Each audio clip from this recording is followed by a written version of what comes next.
Hey guys, what's going on? It's Alex from Fitment Industries, and today we're going to be talking to you about something that is going to sound really fundamental and almost boring, but we promise you that it's not. Now, we have a bunch of different coilovers and suspension on our site, which in case you didn't know, it's fitmentindustries.com.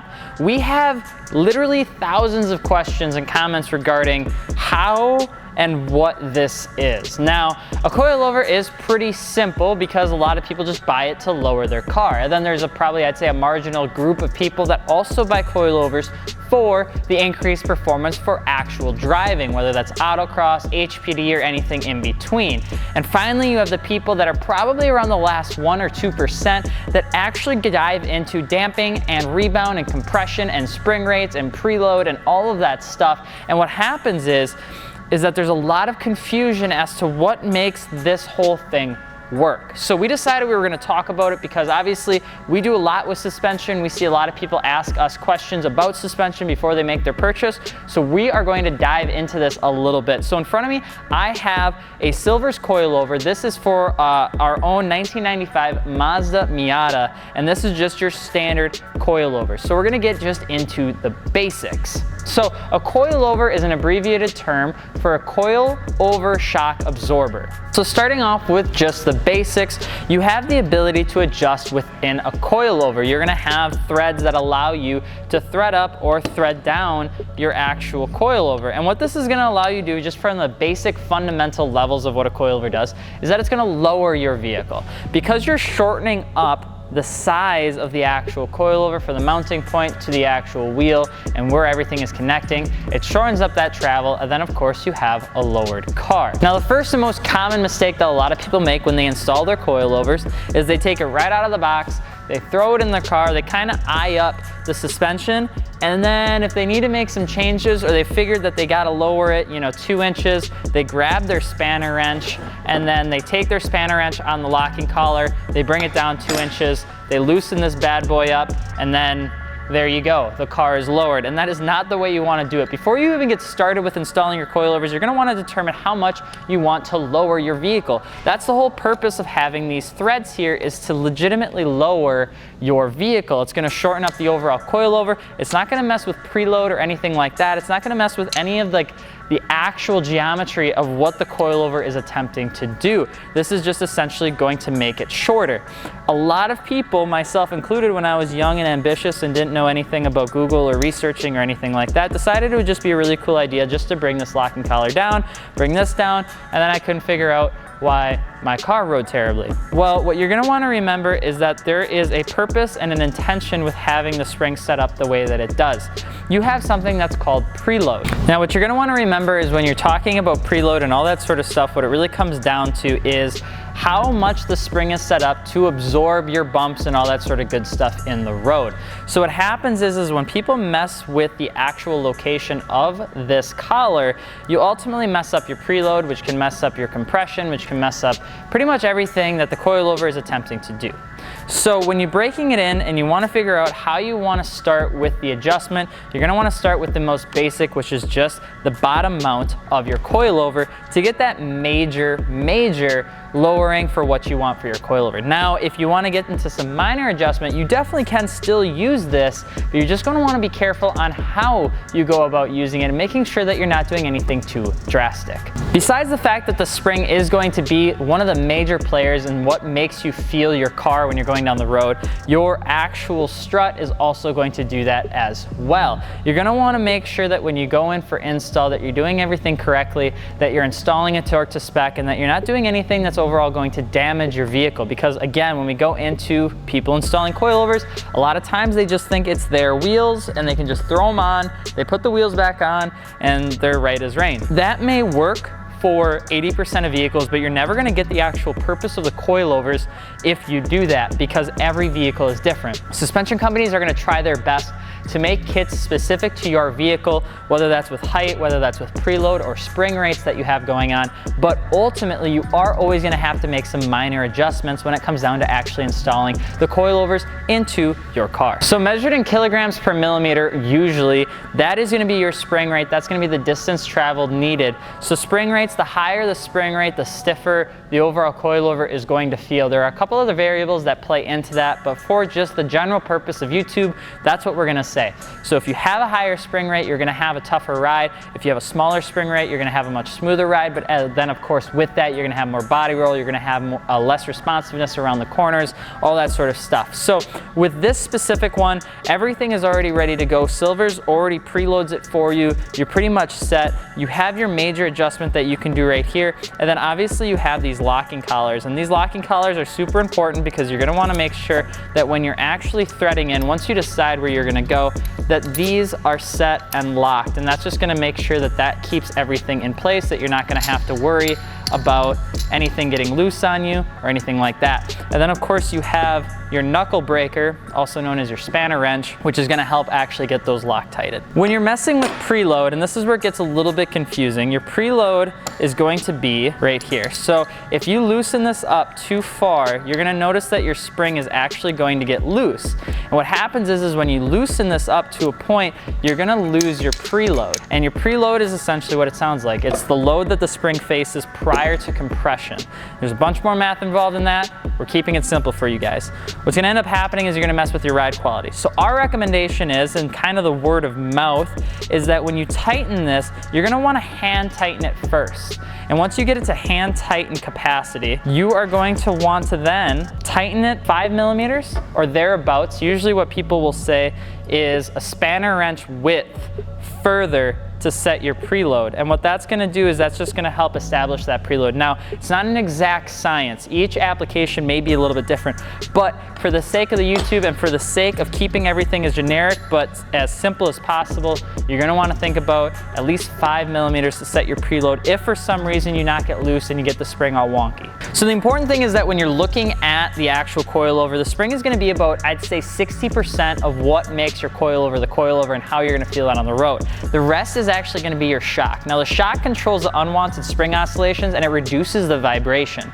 And it also handles all the sort of things like rocking and dipping, wheel spinning, traction paths, and all that other good stuff. So when you hit a bump, that energy, it actually hits your springs. What happens is the spring compresses, it absorbs it, and then it transfers that energy to the shock through its mounts and into the piston. Now you have a piston inside your shock. That's just how shocks work. And what happens is the shock is gonna dampen the vibrations. So remember, the softer springs has faster movement. What results with that is a softer ride, while harsher springs do the opposite. So softer springs are better if you're looking for a more comfortable ride, but of course you're gonna have cons with that like we talked about before in terms of just body movement, body roll, and all that sort of good stuff, where the harsher springs are gonna be a little tougher on the old back, but at the same time they're gonna react a lot faster and handle those bumps a lot better than something with a softer spring. On some coilovers, you're gonna have the ability to change the dampen. Now the dampen, in all similar and simple ways to call it, what that essentially is going to do is it's going to change the amount of pressure allowed for the oil inside the shock absorber for the piston to go back and forward to dampen the vibrations and oscillations that we were just talking about. Damping is intended to essentially kind of just make sure to control the motion of the spring, how the tires load, and how the chassis moves, but not really to adjust much else. Something you want to take into consideration is if you're adjusting dampening to make your car skid sideways, you're doing it wrong. Increasing dampening essentially controls your compression and rebound of your shock. Sometimes your coil will have rebound control, but for the most part and for most coilovers, I would say a little bit under $2,000, you're only going to have the availability to adjust your damping. Now, I say dampening a couple times, but damping is the correct terminology. Dampening is when you take a cloth and you dampen it and clean it up, so we're not going to do that. Damping is important when you want to fine-tune your coilover, but just know it's not required. Damping is essentially just going to make sure that you have the correct setup as a whole if you're looking to fine-tune something for really getting involved into how you drive your car. So you have to break it into bits. The first and most major part of installing your coilover is making sure that you're setting the adjustment height correctly prior to installation using this bottom mount, and then making sure that you use your collar, your locking collar, to lock that there. And you're going to want to make sure all 4 of them are identical, or at least as close as possible. If you have different fronts and rears, obviously you have to take that into consideration in terms of height. The second thing that you're going to want to make sure that you keep in mind is that you don't mess with your preload if you're looking to lower your car for a major purpose. What you're going to want to do is you're going to want to spend most of your time adjusting with this bottom mount instead of using this, because if you mess with your preload, you're actually going to make it a worse ride on yourself, and you're going to lose a lot of the characteristics of what makes a coilover a coilover. Finally, when you go into the fine tuning of damping and things like that, you have to remember that damping is going to affect the amount of pressure that the oil is going to essentially allow through that monotube shock, or if you have a dual tube or something like that, it's going to allow that to have harsher or softer amounts of vibrations and oscillations going through the piston.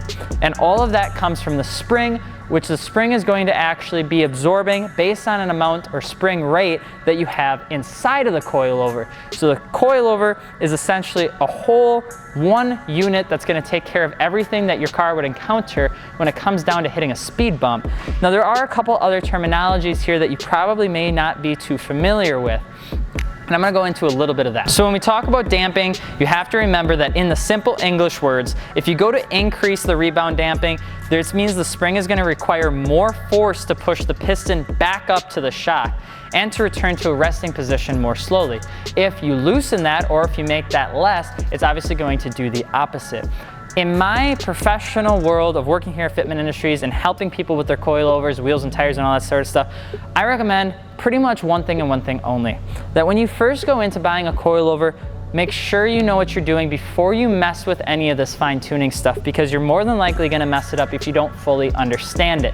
A lot of people go coils, and what you're going to notice is when you lower the car and you make sure you have your preload set correctly, 90% of you are going to be happy. When you go into the damping, when you go into rebound, when you deal with spring rates and things like that, that's for that last 10%. And if you are in that last 10%, you're going to want to make sure that you know what you're messing with when you go into this, because this is ultimately what's going to control the feel of your car from the ground up. And if you start messing with things because you want to get a little lower, or you start messing with the preload or the damping or something like that, you may not know how to get it back, in which case you're going to have a fun time going on forums trying to figure out what the best way to do it. This is one of those modifications that sometimes when it goes on in fine tuning, you just need to install it, you need to drive it, you need to see how it feels, and you need to react to it by adjusting after you've driven it. It's kind of like messing with an old 350 and timing. You just go in there, you run it, you see how it feels, and you adjust, so on and so forth, depending on what you're doing. So we talk about what happens when you dampen the rebound, but you also have compression damping, and it works in the same way but in the opposite direction. Increasing compression damping means it will require more force to compress the damper, and decreasing the compression dampening means it requires less force. So if you're confused in how we're explaining this, we apologize. There's a little bit of math, there's a little bit of science behind this. You can re-watch the video to explain it, but what ultimately you're going to want to remember is that there is two-way adjustable coilovers that exist. Now the Silver's here in front of me does not have that, but it does have the damper control, and what this is going to do is going to give you exactly what you need, unless you're going to some very fine tuning, in which case we probably recommend something more along the lines of KW with their V2 or V3 component. Your coilover is going to also have other parts like a bump stop, you're going to have jam nuts, you're going to have washers, you're going to have your collars, and pretty much everything else that is meant to either connect it to your car or prevent the coilover from doing damage to yourself. The bump stop is probably the most common piece that tries to keep your coil from essentially self-imploding. It's just kind of how it works. So in short, when we kind of circle it all back around, the two probably most complex things about this are going to be the compression and the rebound. So compression is when the piston moves into the body, rebound is when it leaves the body. And how you increase or decrease that is going to how your coilover is going to adjust for any sort of bumps that happen in your ride. So finally, if you are looking to install these coilovers, you watch this video and now your head is spinning more than ever because I tossed a bunch of words, technical stuff at you, take it like this. When you go to install your suspension, hopefully you bought it from us, hopefully you did, but if you didn't, it's completely cool. We understand. It just hurts our feelings a little bit, but we understand that you first are going to want to make sure that your coils are set at the right height, that you're not messing with your preload, everything is set to the same size, and then you install. You're going to want to make sure that everything rides correctly, and if it doesn't or something feels loose, that you obviously go underside and check it again. If you're looking to get more complex, you want to get into the damping, you want to get into rebound and compression and things like that, you certainly can do that, and a lot of coilovers are going to offer damping damping control. Sometimes they'll even offer additional control depending on what you're looking to buy. But at the same time, remember that predominantly what you're gonna feel is the spring rate. When you're going around the corners, you're gonna feel that shock absorber. Depending on what you do with the piston in terms of your damping control can affect how it feels, but it's gonna be minute changes. If you're a simple guy, you're just looking to install this, just be sure that you don't mess with the preload too much, because you're gonna wanna make sure that you keep that suspension, or the spring, I'm sorry, nice and tight and snug. And of course, the word of mouth is to get it hand tight, and then of course, go an additional 5mm or something that's along a spanner wrench width.